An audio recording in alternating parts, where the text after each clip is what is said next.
Halo. Sudah. Belum Pak, bawahnya. Ya itu Pak. Tes salam, selamat malam Bapak Ibu sekalian. Puji Tuhan kita bisa bertemu malam hari ini. Nama saya Oki Raharjo. Ya seperti yang Pak Ore sampaikan pada waktu Februari lalu, saya seharusnya hadir di sini, tapi ya saya anggap itu musibah karena siangnya sorenya Surabaya hujan es. Ternyata ketika perjalanan ke sini itu macet mulai dari Margomulyo, Tanjung Sari sampai ya pokoknya ke arah sini itu susah untuk bergerak. Saya bersama istri dan anak sudah perjalanan sampai di Sukomanunggal sudah jam 8 ya, karena kami menyerah dan balik kanan. Saya bilang ke Pak Roy di schedule ulang lah kapan dapat, dan puji Tuhan hari-hari ini hujan sudah mulai hilang, sudah mulai mereda dan kita bisa bertemu di sini. Nama saya Oki Raharjo, saya tinggal di Menganti, Perumahan Palem Pertiwi, jadi sudah masuk Kabupaten Gresik. Saya bersama dengan satu orang istri dan satu orang anak. Anak saya umur 9,5 tahun, nanti bulan Juni baru umur 10 tahun. Anak saya kelas 4 SD, istri saya guru di SD Alpha Omega. Alpha Omega itu di Darmo Permen, yang ada gereja Alpha Omega juga. Saya sendiri sebenarnya dulunya juga seorang pengajar. Saya seorang guru, sudah 13 tahun saya mengajar, mulai 2007 di SD Betel Sulung di Kutisari, kalau pernah dengar SD Betel Sulung. SD Betel Sulung itu cabangnya juga dari gereja Sulung, di belakang kantor gubernur itu ada GBI Sulung, itu juga ada sekolah. Jadi setiap gereja ada sekolah. Yang kedua itu ada di Kagel, ada gereja, ada sekolah. Kemudian di tempat kami di Kutisari itu ada gereja dan ada sekolah, disebut Betel Sulung 3. Yang satu di Sulung, 2 Kagel, 3 di Kutisari. Tapi yang masih bertahan yang di Kutisari, ada gereja dan ada sekolahnya. Selama 13 tahun saya mengajar, kemudian tahun 2020 saya memenuhi panggilan Tuhan. Saya melayani Tuhan sepenuh waktu sampai hari ini. Artinya melayani Tuhan sepenuh waktu itu bukan panggilan gereja atau organisasi, tapi karena memang benar-benar saya mendedikasikan diri saya untuk melayani Tuhan. Jadi ketika saya melayani Tuhan, bukan saya ada topangan dari lembaga gereja atau mana, topangan saya memang benar-benar dari Tuhan Yesus. Kalau ada orang yang diberkati dari pelayanan, yang digerakkan untuk mendukung pelayanan kami, ya mereka mendukung. Tidak, ya apa-apa. Tuhan selalu punya cara untuk memelihara kami sampai hari ini. Tuhan tidak pernah kekurangan cara untuk menyediakan yang terbaik. Dan saya menyediakan diri untuk melayani Tuhan karena saya sudah memulai pelayanan sejak 2015, melayani orang-orang yang mereka dalam pergumulan, dalam kesusahan, dalam kesulitan, dalam kondisi yang mereka tidak tahu harus bagaimana, dan Tuhan membawa saya untuk melayani mereka. Dan karena itu ketika 2020 saya memutuskan ini tidak bisa disambi, nggak bisa saya nyambi sambil ngajar juga untuk pelayanan. Satu kali saya ambil keputusan, ya saya tetapkan untuk melayani Tuhan saja. Ini perkenalan dari saya ucapkan juga mumpung masih angkat-angkatnya, selamat Hari Paskah Bapak Ibu sekalian. Karena ini kan ibadahnya hari Senin, pasti belum ada ibadah Paskah di sini. Jadi saya ucapkan selamat Paskah untuk Bapak Ibu di sini. Kemarin saya melayani di GKKI Gideon di Kelampis. Itu anak-anak muda semua. Anak-anak muda semua, mereka masih mahasiswa. Di sini saya melayani Bapak Ibu yang usianya di atas saya, dan ternyata kalau saya boleh bandingkan, justru di sini roh penyembahannya itu lebih kuat daripada yang kemarin. Saya merasakan, di sini atmosfer penyembahannya Bapak Ibu yang ada di persekutuan di sini ternyata lebih kuat dan lebih baik, lebih luar biasa. Saya sampai merinding ketika mengikuti pujian penyembahan Bapak Ibu sekalian. Malam hari ini nanti saya sambil banyak bercerita. Saya ini kalau sharing firman Tuhan lebih banyak cerita, lebih banyak kesaksian daripada ngupas-ngupas ayat, supaya boleh menjadi kekuatan bagi kita semua. Saya ajak semua kita buka bagian firman Tuhan dari kitab Matius pasal yang Matius 27 ayat 51. Tadi sore tiba-tiba Tuhan singkapkan kepada saya untuk menyampaikan tentang hal ini, sesuatu yang sebenarnya tidak saya sampaikan, masih tidak saya siapkan.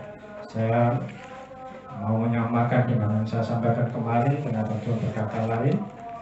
Matius 27 masih seputar peristiwa penyaliban Tuhan Yesus, tapi saya mau ajak untuk kita melihat dari sisi yang berbeda. Matius 27 ayat yang ke-51. Ya, Bapak Ibu sudah ketemu.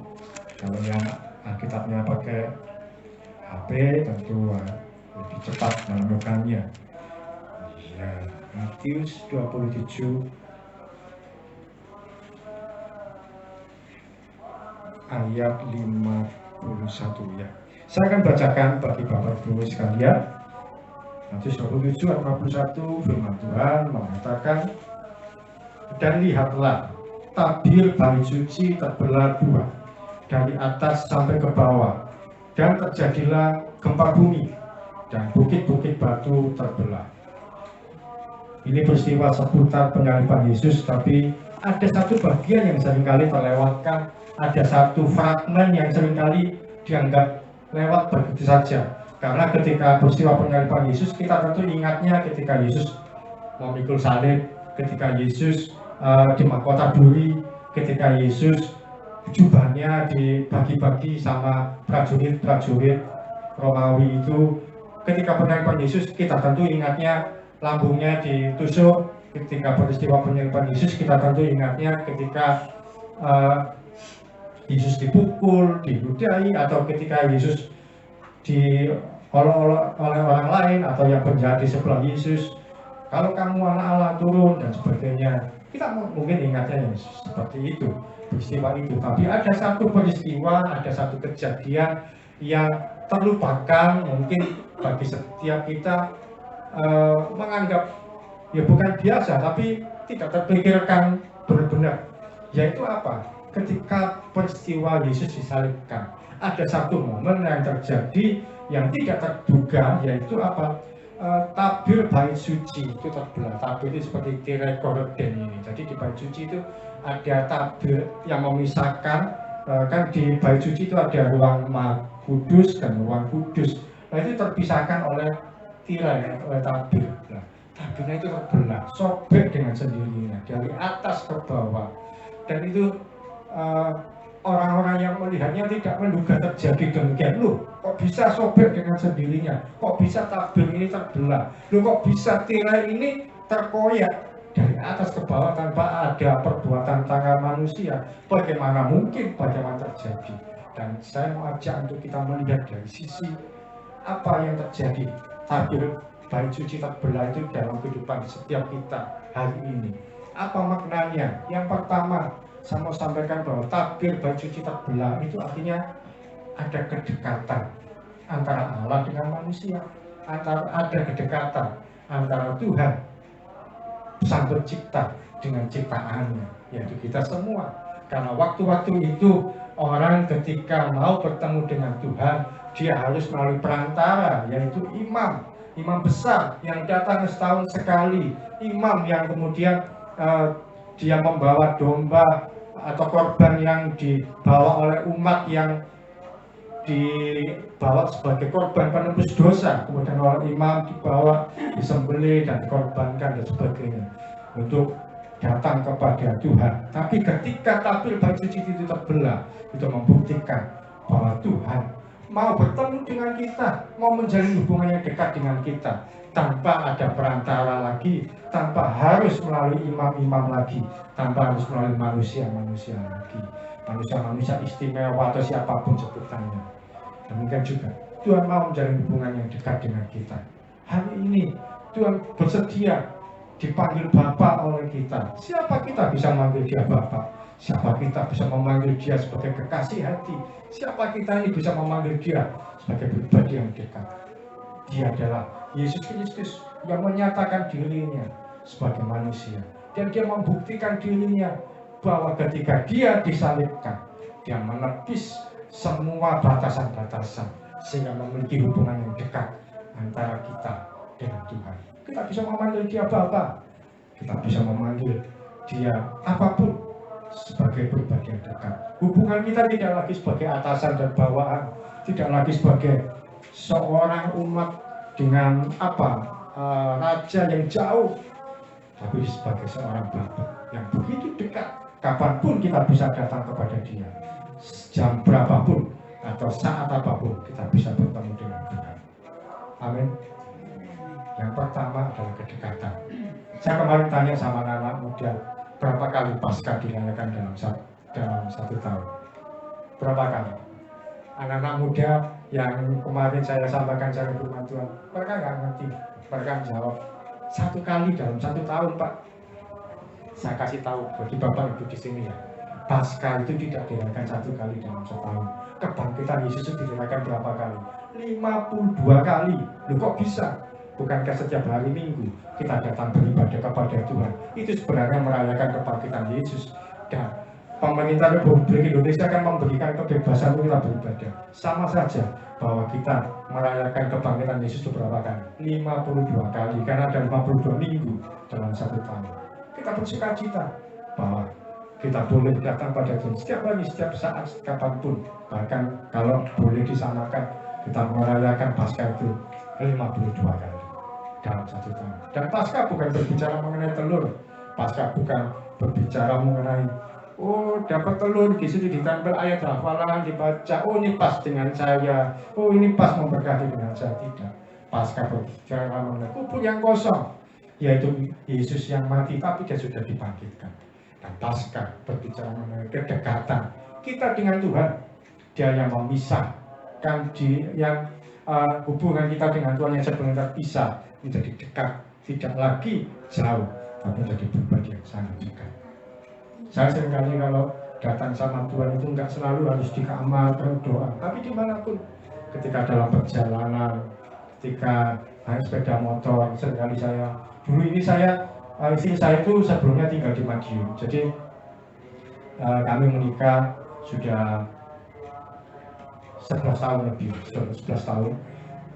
Kami sempat terpisah selama beberapa tahun. Istri saya di Madiun, dia memang dari Madiun, saya di Menganti. Sehingga setiap kali Jumat saya selesai jam mengajar, saya langsung naik sepeda motor ke Madiun untuk menemui istri saya. Karena Sabtu kan libur, saya gunakan manfaatkan. Setiap Jumat siang saya ke Madiun, nanti Minggu siang pulang. Di tengah-tengah perjalanan itulah saya seringkali menyembah Tuhan, memuji Tuhan. Saya angkat tangan melewati jalanan di Mojokerto, Jombang, yang pinggiran-pinggiran Nganjuk. Di tengah-tengah itu saya mengangkat tangan, saya menyembah Tuhan sambil naik sepeda motor. Saya berkata, Yesus, Kaulah sahabatku. Dan tak terasa air mata itu mengalir, menetes. Dan Tuhan itu dekat. Sekalipun saya menyembah Tuhan di jalanan, di perjalanan, saya bisa berjumpa dengan Tuhan. Saya bisa merasakan Tuhan itu memeluk saya. Saya bisa merasakan Tuhan itu dekat dengan saya. Demikian juga dengan Bapak Ibu. Mungkin ketika di rumah sendirian, memuji Tuhan, menyembah Tuhan, tiba-tiba teringat dengan satu pujian, terus menaikkan pujian seperti ini. Bapa, lembutkanlah hatiku untuk dapat lebih mengasihimu. Mungkin tadi pagi sedang marah dengan anak, mungkin tadi pagi sedang kecewa dengan tukang sayur, atau sedang ribut dengan tetangga. Kemudian datang pada Tuhan, nyanyi lagu itu. Bapa, bentuklah diriku untuk dapat menjadi saksi-Mu. Dan nggak terasa air mata ini mengalir, Tuhan mendekati kita, membela kita, dan tiba-tiba ada suara di dalam hati kita yang berkata, aku mengasihi kamu. Sudahlah, kamu memang tadi salah, tapi sudah lain kali masa diulangi. Atau mungkin ada perkataan-perkataan yang lainnya berkata, mungkin orang lain tidak membutuhkan kamu. Aku Tuhan memang menyertai kamu senantiasa. Saya seringkali ketika dulu saya jadi guru, saya memanfaatkan sela-sela jam mengajar, mungkin 15 menit sebelum istirahat, saya ajak anak-anak itu menyembah Tuhan, anak-anak datang pada Tuhan. Saya itu diuntungkan apa? Kelas saya itu di pojok paling atas, di lantai 2 paling pojok. Jadi orang jarang lewat di kelas saya, karena kelas saya paling pojok. Nggak ada orang yang melewat kalau nggak ada keperluan khusus. Jadi ketika jam-jam tertentu saya ajak anak-anak itu untuk ayo kita berdoa. Dan tiba-tiba di dalam doa itu Tuhan melawat anak-anak yang masih kelas 4 SD, karena dulu saya ngajar kelas 4 SD. Mereka ada yang dapat penglihatan, ada yang mendengar suara Tuhan, ada yang, Pak, rasanya kok hati saya ini kok adem sekali, seperti ada yang menjamah saya. Terus kadang-kadang ada yang merasa, Pak, kok tadi ada yang kayak peluk saya, padahal nggak ada orang yang di dekatnya. Tuhan yang menjamah, Roh Kudus yang menjamah, Roh Kudus yang melawat. Bahkan ada yang kayak dibisiki satu kata-kata, padahal nggak ada orang di sekitarnya yang ngomong. Tuhan mau menjalin hubungan yang dekat dengan kita. Tuhan yang fana mau menjalin hubungan dengan kita, yang Tuhan yang tidak fana itu mau menjalin hubungan dengan kita yang fana. Tuhan yang kekal mau bersedia mendekatkan diri dengan kita, karena kita nggak mungkin bisa dekat dengan Dia. Dia yang turun mendekatkan dengan kita. Amin. Satu kali tahun 2002 saya ingat saya itu diajak sama teman saya untuk hadir di satu pembukaan gereja. Ada satu gereja baru yang dibuka, waktu itu diadakan di ibadahnya diadakan di Tunjungan Plaza 2, TP2, bukan TP5. TP5 ini kebakaran kemarin, waktu itu belum ada. Tahun 2002 masih TP2, ada satu gereja yang dibuka, saya lupa nama gerejanya apa, pokoknya ibadahnya waktu itu nyanyi bahasa Inggris, terus pembukaannya saya diajak teman saya, terus lagu pujian bahasa Inggris, ya bukan berarti salah ya, enggak. Cuma kadang-kadang kita ini nggak konsen, nggak fokus, saya juga nggak fokus, nggak terlalu suka, karena kan bahasa Inggris ya ngerti, tapi nggak semudah kalau kita memahami lagu bahasa Indonesia. Satu kali lagu ketiga atau keempat dinyanyikan lagunya begini, Bapa Engkau sungguh baik. Loh, itu ngerti, saya paham, saya senang, saya ikuti lagu itu. Di tengah-tengah lagu itu tiba-tiba saya mendapatkan penglihatan. Di sela lagu itu dinyanyikan, saya melihat ada satu istana yang besar, isinya anak-anak kecil. Anak-anak kecil puluhan, mungkin ratusan orang, banyak. Dan anak-anak kecil itu background istananya itu ada langit biru, awan-awan biru. Nah, jadi mungkin itu suasana surga atau apa, saya tidak tahu. Pokoknya itu ada istana besar dan di belakangnya itu berupa awan-awan. Dan isinya anak-anak kecil bercanda, pokoknya senang-senang, tertawa dan sebagainya. Saya lihat di penglihatan tubuh yang saya lihat anak kecil itu, saya rasanya kok enak, menyenangkan mereka ini. Terus ada satu suara bertanya sama saya, apa yang kamu lihat Oki? Tuhan, saya lihat anak-anak kecil, senang rasanya mungkin yang punya anak seperti itu, punya anak banyak tapi mereka itu ceria, bercanda, tertawa. Dan ada satu kalimat berikutnya yang saya yakin itu Tuhan yang berkata kepada saya, seperti pertanyaan yang pertama. Tuhan berkata kepada saya, itu anakmu, itu anakmu. Dan saya kaget, kok bisa Tuhan? Waktu itu 2002, saya belum menikah, saya menikah 2011. Saya pacaran baru 2006, saya ketemu perempuan yang jadi pacar saya, kemudian jadi istri saya 2006. Masih jauh, masih belum punya pacar, belum menikah, belum punya anak. Sampai kok bisa itu anak saya itu. Dan kalimat terakhir Tuhan berkata, itu adalah anak-anak rohani yang aku percayakan kepada kamu. Saya tidak bisa ngomong apa-apa, air mata saya menetes. Dan penglihatan itu berakhir seiring lagu yang Bapak Engkau Sungguh Baik tadi selesai. Bapak Engkau Sungguh tadi berakhir. Dan saya merasa kuat sekali penglihatan itu. Sehingga ketika acara-acara ibadah itu berikutnya pujian atau firman dan sebagainya, saya nggak terlalu fokus. Tapi saya ingat-ingat penglihatan itu. Saya nggak ngerti bagaimana harus berbuat, ya tentu saya nggak bisa berbuat apa-apa. Tapi ketika saya sekarang menoleh ke belakang, itu 2002.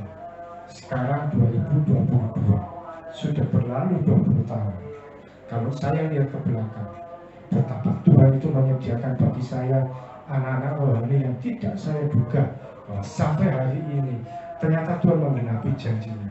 Hari ini Bapak Ibu dan saudara terkasih, kalau saya boleh bersaksi, Tuhan sediakan bagi saya anak-anak rohani ada sekitar 200 sampai 250 orang yang itu tersebar di seluruh Indonesia, karena pelayanan saya yang Tuhan percayakan dan pelayanan melalui media sosial. Jadi saya melayani orang-orang mulai dari Sumatera, di Medan sana, sampai yang di Papua. Papua itu bukan cuma di kota besar, yang di Jayapura yang ada Merauke, sampai yang di bagian pedalaman, ada di Kabupaten Mapi. Itu ada juga anak-anak rohani yang mempercayakan pada saya. Bahkan sampai yang di luar negeri, di Malaysia, ada di Hong Kong, tenaga kerja wanita di Indonesia sana, tenaga kerja wanita di sana. Ada yang kami layani juga.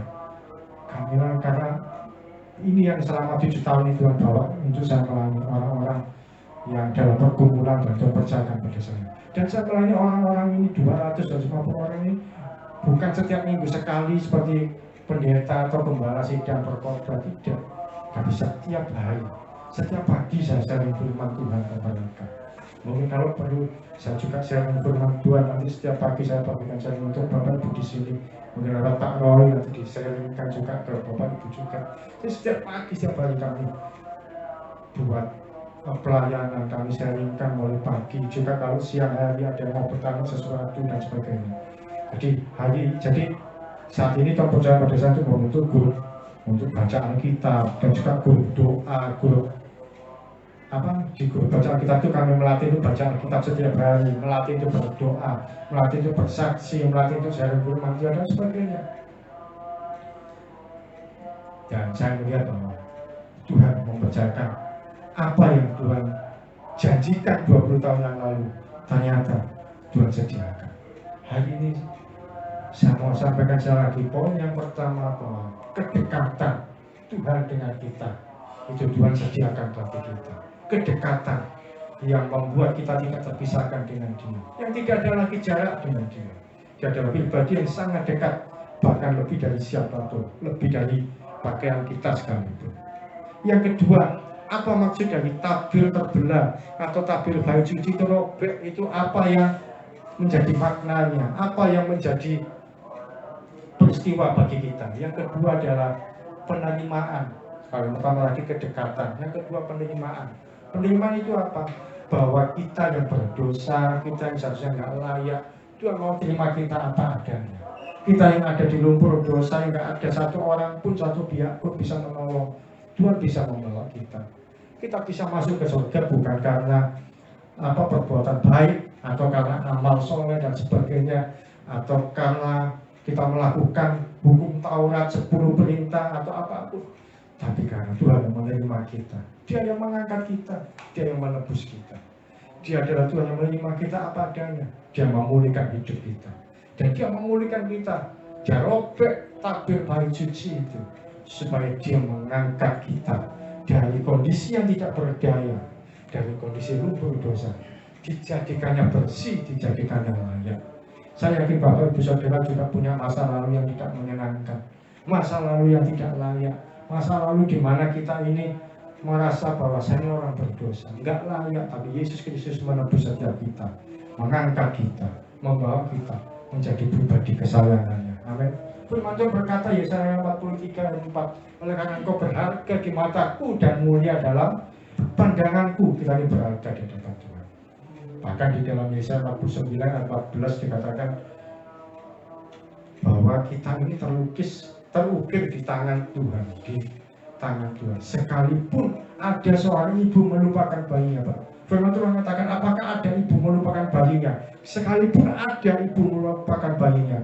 Kita sering mendengar berita di radio, di koran, di Surabaya, ibu membuang bayi, seorang ibu kehamilannya dia hamil, tidak mengharapkan hamil, bayinya dibuang dan sebagainya. Ternyata ada seorang ibu yang tidak mengharapkan bayinya, tidak mengharapkan anaknya. Firman Tuhan mengatakan di Yesaya 49, sekalipun ada seorang ibu melupakan anaknya, aku tidak akan melupakan engkau. Namamu terukir di tanganku, dan Dia mengangkat setiap kita menjadi milik kesayangannya, berharga di hadapan Tuhan. Amin. Dia angkat kita dari lumpur dosa menjadi pribadi kesayangannya. Saya dulu adalah seorang yang aktif dalam pelayanan pelajar. Jadi saya ini produk pelayanan pelajar seperti yang saya sampaikan tadi pada Pak Roy. Saya dulu melayani di SMP 12, SMP 32, beberapa SMA yang lain, SMA 14, 16, SMA daerah Surabaya sana, yang sebelah sana, SMA 20 dan sebagainya. Dapena juga pernah, SMA Prapanca yang depan gereja Betani sudah tidak ada sekarang sekolahnya. Saya ini produk pelayanan pelajar. Beberapa tahun saya melayani anak muda, anak belajar. Sampai satu kali saya memutuskan tidak lagi melayani. Saya tidak lagi memutuskan pelayanan pelajar, saya juga tidak melayani lagi karena saya sudah sibuk dalam pekerjaan saya. Dan waktu itu saya sempat terbuang dari, saya sempat memisahkan diri dari Tuhan. Saya nggak lagi pelayanan, saya nggak lagi punya hubungan dengan Tuhan. Sekian tahun mulai 2006 sampai beberapa tahun kemudian saya tidak lagi aktif dalam kegiatan rohani. Saya jadi apa? Saya jadi ketua komunitas salah satu penggemar grup musik. Saya ini suka salah satu grup musik jadul, grup musik 70-an. Nah, mungkin kalau Bapak Ibu kenal nama Gus Plus. Saya ini dulu termasuk membuat komunitas penggemar itu di Surabaya. Saya ini membuat komunitas penggemar sama teman-teman penggemar grup musik ini. Saya jadi ketuanya, pendirinya dan ketuanya, Pak. Sekalipun saya usia saya yang paling muda di antara mereka. Nama saya dikenal di mana-mana, masuk di TV, di JTV, Arek TV, SBO, TV yang lokal saya masuk Jawa Pos juga. Nama saya semakin dikenal di seluruh Indonesia di kalangan penggemar grup ini. Sebagai orang muda yang punya perhatian, punya koleksi, punya ketertarikan dengan grup musik ini. Bahkan terakhir saya sempat siaran di Radio Sonora selama 3 tahun di Sonora di Danpopo. Saya terkenal di mana-mana, tapi hati saya kosong. Saya menjauh dari Tuhan. Hari Minggu saya nggak gunakan untuk ibadah buat apa. Minggu itu saya gunakan untuk saya kumpul dengan teman-teman yang sesama komunitas. Saya kadang pergi ke Solo, ke Jogja, ke Bandung, kemana-mana. Malang, pokoknya urusan grup musik ini. Saya tinggalkan pelayanan. Sampai satu kali status saya sebagai ketua grup musik ini diobrak-abrik sama Tuhan, dibuat ada perpecahan, dibuat hancur berantakan.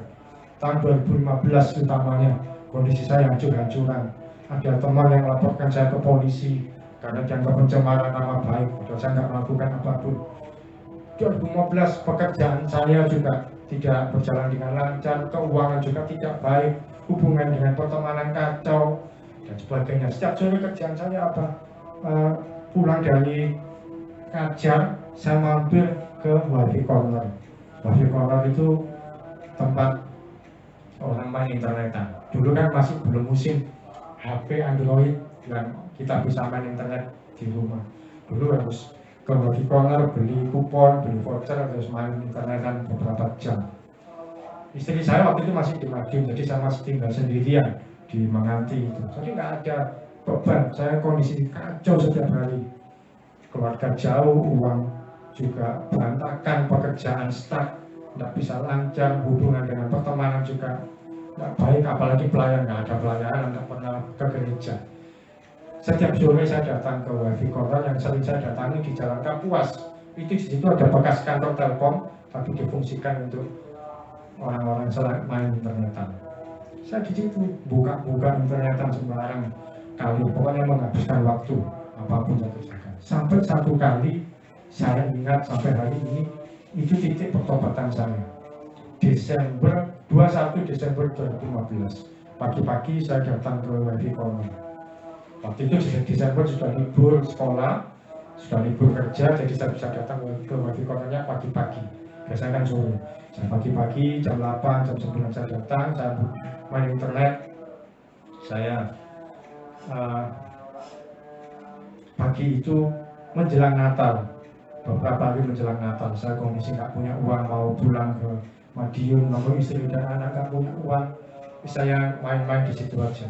Tiba-tiba di sela-sela saya main internet, saya mendengar suara jelas sekali. Tidak ada orang di sekitar saya, memang orang-orang nggak ada, jauh. Saya ada meja duduk sendirian. Suara itu berkata begini, "Oki, layani aku lagi. Layani aku lagi." Dan saya kaget. Tuhan, saya tahu itu Tuhan. Tapi saya coba membantah. Saya sudah lama nggak melayani Tuhan. Saya ini nggak layak Tuhan. Apa yang bisa saya lakukan? khotbah saya nggak bisa, nyanyi apalagi saya fals, pelayanan apa saya nggak bisa apa-apa. Saya sudah lama nggak pernah khotbah, nggak pernah menyampaikan firman Tuhan. Saya apa yang bisa saya lakukan? Tuhan ngomong, layani aku lagi. Apa yang sekarang bisa kamu lakukan? Saya cuma bisa main internet, Tuhan, buka-buka Facebook. Tuhan ngomong gini, kamu layani orang-orang yang ada di Facebook itu. Dan saya terkejut, Tuhan mau pakai saya. Hari itu saya menyerah, singkat cerita saya tidak berani membantah. Saya berkata, iya Tuhan, kalau memang Tuhan mau saya melayani Tuhan, saya siap. Tuhan mau saya melayani doa, karena saya nggak bisa khotbah, nggak bisa nyanyi, nggak bisa main musik. Doakan orang-orang di Facebook itu. Jadi di Facebook itu kalau Bapak Ibu tahu, terutama yang masih muda pasti tahu kok, di Facebook itu ada grup-grup rohani, banyak grup doa, grup gereja, grup mujizat atau grup apapun. Tuhan mau saya layani mereka. Dan yang di Facebook itu kebanyakan orang-orang, saya kasih tahu hasilnya, banyak orang-orang itu dalam pergumulan, mereka itu dalam kesusahan, dalam masalah, ngomong ke pendeta itu susah. Karena seringkali kalau sharing ke pendeta itu malah bocor kemana-mana, disampaikan kemana-mana, atau ngomong ke siapa nggak ngerti yang bisa membantu. Banyak orang-orang itu akhirnya mencurahkan masalah mereka di Facebook, Facebook rohani, ditulis di situ dan sebagainya. Ditulis masalahnya, atau doakan saya ada masalah ini. Dan Tuhan ngomong, doakan mereka. Caranya Tuhan. Akhirnya hari itu saya bertobat, 21 Desember 2015. Saya menerima itu panggilan Tuhan melayani lagi. Saya mulai dengan cara apa? Saya mau mulai dengan sederhana. Saya nulis renungan firman Tuhan di Facebook, singkat, tidak banyak, tapi yang membedakan saya dengan yang lain. Karena di Facebook ada banyak orang yang menulis renungan firman Tuhan itu lebih baik dari saya banyak. Tapi yang membedakan, di akhir renungan firman saya tulis untuk dukungan doa, hubungi nomor SMS saya atau BBM saya. Waktu itu belum ada WA, hubungi saya. Karena yang menulis renungan firman Tuhan banyak, tapi yang menyediakan diri untuk mendoakan tidak banyak. Dan saya termasuk orang yang menyediakan diri supaya dihubungi kalau ada masalah. Dan sejak saat itu ada banyak orang yang datang untuk yang menghubungi untuk didoakan, menghubungi untuk sharing masalah-masalah mereka. Dan sampai hari ini sudah bersama banyak orang yang dalam masalah utang, masalah kesehatan, keluarganya sedang kacau berantakan, masalah anaknya meninggal dan sebagainya. Dan mereka datang, Pak, doakan saya. Pak, doakan suami saya nggak pulang-pulang. Pak, doakan saya dalam masalah ini dikejar bank. Bagaimana Pak, doakan saya. Memang saya nggak bisa menjanjikan solusi, sama mendukung mereka dalam doa. Karena solusi kan Tuhan Yesus sendiri. Dan kadang-kadang yang saya hadapi ya, masalah itu aneh-aneh. Namanya kita mendoakan, mendukung pergumulan orang itu kan tidak terbuka masalahnya. Kadang-kadang yang saya pernah ya, ditelepon orang 1:30 pagi. Dan kondisi ngantuk, telepon saya terima. Ada apa Bu? Pak, suami saya hilang. Ya kaget aku. Saya mau bilang, loh ditaruh mana suaminya Bu? Kok bisa hilang? Tapi nggak berani. Orang sudah, mereka itu panik. Loh kok bisa tuh Bu suaminya hilang itu? Iya ini nggak pulang-pulang. Wah, suami nggak pulang dia mau hilang. Nggak pulang-pulang sampai sekarang. Oh ya Bu, kita berdoa ya supaya suami Bu bisa segera baik, pulang dan selamat. Iya Pak, saya doakan dengan telepon selesai, bisa tidur lagi. Ya sejak saat itu saya berusaha, kalau bisa saya nggak terima telepon atau WA malam-malam, nggak fokus. Paginya, nah saya penasaran. Tak WA ibu yang telepon, Bu gimana suami sudah pulang? Saya tanya agak siang jam 10 atau 11 jam. Sudah Pak. Loh kok bisa Bu? Pulangnya bagaimana? Ternyata suami saya di kantor, tidur di kantor, nggak pulang, nggak hubungi saya. Walah kok ngomong suaminya hilang. Ya itulah hamba Tuhan ngadepi masalah aneh-aneh. Dan banyak yang seperti itu yang nggak mudah, tapi ya Tuhan membimbing saya setia melayani orang-orang dalam kondisi yang mereka hadapi. Kadang saya datang ke LSAN, doakan orang dalam masalah sakit, suaminya dalam sakit parah, dan saya doakan. Karena apa? Kadang-kadang gereja nggak mau mengunjungi, dan susah, kesulitan siapa yang mendoakan? kami yang dihubungi. Saya datang ke LSAE, saya datang ke Sidoarjo, ke Gresik, kemanapun yang bisa jangkau ya saya datangi. Bahkan saya pernah datang ke penjara, seorang tahanan pelaku dituduh dia masalah narkoba. Saya datang ke penjara untuk satu orang, bukan melayani banyak orang, satu orang. Saya datangi, saya bawakan celana seperti yang dia minta. Saya doakan, saya dukung dia di dalam doa untuk kuat menjalani hukuman. Karena orang ini sebenarnya salah sasaran. Jadi dia menyewakan mobil, ternyata penumpangnya itu ke tujuan di daerah Magetan. Nah, orang yang dituju adalah bandar narkoba dan mereka sedang transaksi narkoba. Pada penggerbekan, salah satu narkoba dilempar ke dalam mobil. Ya, polisi menggeledah mobilnya, ketahuan. Jadi supir ini mau tidak mau, dia meskipun tidak dianggap sebagai orang yang memakai narkoba, tapi dia mendapatkan tujuan pengedar karena kedapatan ada narkoba, kemudian dipenjara.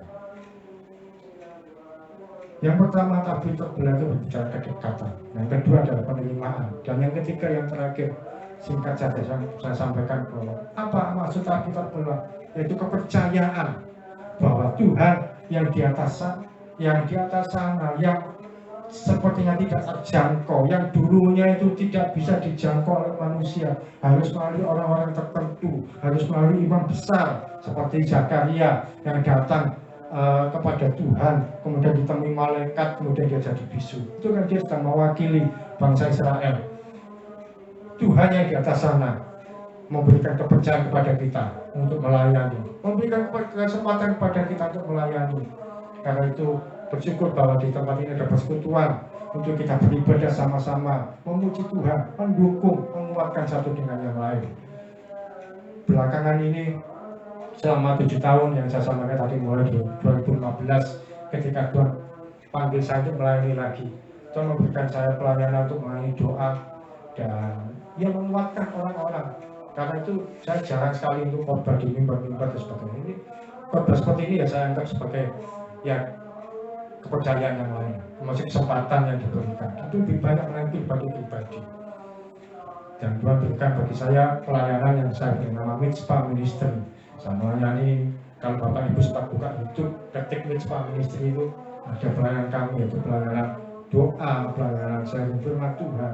Bahkan orang-orang yang kami layani, orang-orang biasa, ibu-ibu rumah tangga, kemudian itu tadi pembantu rumah tangga, bahkan dari orang yang nggak bisa apa-apa, nggak pernah diberi kesempatan di gereja, kami berikan kesempatan untuk sharing, untuk kesaksian. Bahkan ada salah satu orang pembantu rumah tangga, dia bekerja di sebuah rumah tangga, ibu ini berhasil membuat majikannya bertobat terima Yesus. Karena dia setia berdoa pada majikannya, dia berdoa, Tuhan, boleh mereka terima Engkau sebagai Tuhan dan Juru Selamat. Berapa lama ibu ini berdoa?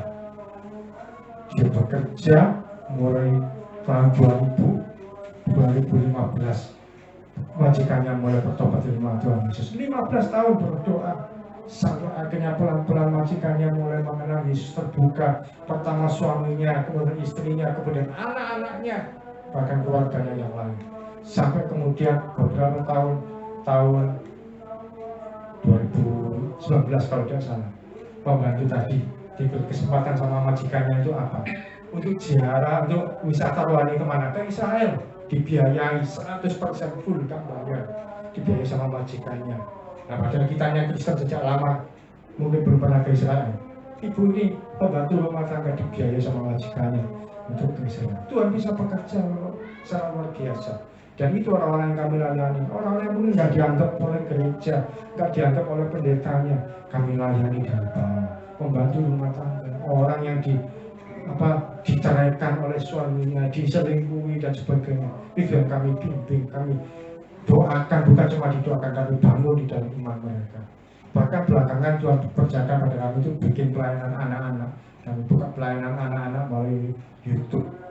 Karena kalau Bapak Ibu punya anak kecil dan minggu pas nggak sempat ke gereja, silakan tengok YouTube kami, Mitzvah Ministry Sunday School. Nah, itu kami punya kerinduan memberkati anak-anak kecil melalui firman Tuhan. Kami memberdayakan, kami membangun orang-orang yang nggak bisa apa-apa. Jadi mereka mulai Tuhan. Demikian juga dengan kita. Setiap kita Tuhan berikan kesempatan kita melayani dimanapun dan sebagai apapun. Saya sering ngomong ke teman-teman yang kami layani, kita mungkin nggak bisa khotbah, mungkin Anda nggak bisa memimpin pujian, mungkin Anda nggak bisa main musik, nggak bisa tugas di mimbar gereja, tapi dengan WA bisa menyampaikan kekuatan. Ayo nyembah Tuhan, ayo datang pada Tuhan lagi, ayo semangat lagi, ayo jangan lupa ya berdoa. Itu kan sudah sebuah pelayanan secara sederhana melalui WA, melalui pesan singkat. 3 poin yang saya sampaikan, tabur terbelah itu adalah berbicara kedekatan kita dengan Tuhan. Dia Tuhan yang jauh, yang awalnya tidak terjangkau, menjadi mau kita panggil Bapa, dan kita adalah anaknya, menjadi pribadi yang dekat, yang intim. Dan yang kedua, tabur terbelah berbicara penerimaan. Dia menerima kita yang berdosa, yang awalnya kita ini ada di dalam lumpur dosa, yang kita ini nggak layak, Tuhan melayakkan kita lagi. Dan yang ketiga, tabur terbelah berbicara mengenai kepercayaan. Tuhan memberikan kepercayaan pada kita untuk melayani Dia sampai kapanpun, dalam usia apapun, seberapapun, dalam bentuk apapun kita bisa melayani Tuhan. Dan saya yakin dan percaya melayani Tuhan tidak ada kata terlambat. Usia berapapun kita bisa melayani Tuhan. Usia berapapun kita bisa datang pada Tuhan. Amin. Tidak ada terlambat.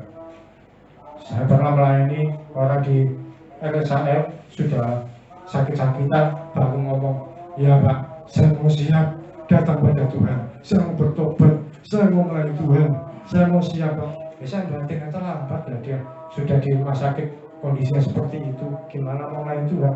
Karena apa? Nggak lama setelah ngomong gitu, beberapa hari kemudian Bapak ini meninggal. Ya memang dia nggak sempat melayani, tapi dia sudah mengambil keputusan, saya doakan untuk bertobat, untuk terima Yesus, kembali pada Tuhan. Ya, saya percaya Tuhan menerima dia. Tapi selama kita masih bisa berkesempatan bernafas, bergerak, beraktivitas, ayo kita melayani Tuhan dengan cara apapun. Mari kita bersatu hati datang pada Tuhan dalam doa. Saya akhiri firman Tuhan ini, kita berdoa. Tuhan Yesus, kami mengucap syukur untuk firman-Mu yang boleh kami sampaikan. Kiranya taburan firman Tuhan ini Tuhan boleh menjadi berkat bagi setiap pribadi yang mendengar, yang menerima. Dan kami percaya Tuhan, ada buah-buah yang baik, bahwa Engkau adalah pribadi yang dekat dengan kami, yang mau mendekati kami Tuhan, yang kami ini asalnya pribadi yang gak layak. Engkau mau menerima kami, Engkau mau dekat dengan kami, Engkau mau dipanggil Bapa pada setiap kami. Dan Engkau juga memberi kepercayaan pada kami untuk melayani Engkau Tuhan, sebagai apapun dan dimanapun juga. Terima kasih Tuhan Yesus, kami bersyukur. Engkau baik, Engkau ajaib, Engkau Tuhan yang luar biasa bagi kami. Kami berdoa, Paskah tidak hanya sekedar rutin kami rayakan setiap tahun, atau ibadah tidak hanya rutin kami datangi setiap minggunya atau setiap Senin di sini. Tapi biar kami boleh datang dengan kerinduan, dan kami boleh mengalami situasi yang berbeda, sesuatu yang berbeda, sesuatu yang luar biasa. Terima kasih Tuhan, jamah setiap kami semua, dan kita kami pulang dengan kekuatan yang baru, pulang dengan iman yang baru, pulang dengan sukacita yang baru, dan kami mengalami perjumpaan pribadi dengan Tuhan dalam ibadah kali ini dan dalam pertemuan doa kami di rumah masing-masing. Terima kasih Tuhan Yesus, yang berdoa dan mengucap syukur. Amin. Selamat malam, Tuhan Yesus memberkati.